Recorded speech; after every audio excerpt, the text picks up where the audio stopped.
Hey everyone and welcome back to another video. In this video, I'm going to show you how to turn on a Whirlpool oven.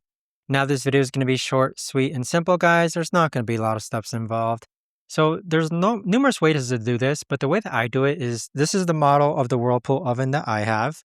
You want to go ahead and close up on the panel here. We're going to click on bake and then set it to your desired temperature. So we're going to go ahead and set it to 375 degrees.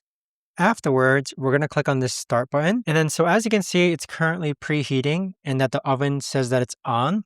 So once it hits that desired temperature, so let's actually go ahead and set it to, let's do a really low temperature. So if we set it to 170, we can click on start. The oven is going to preheat to 170 degrees.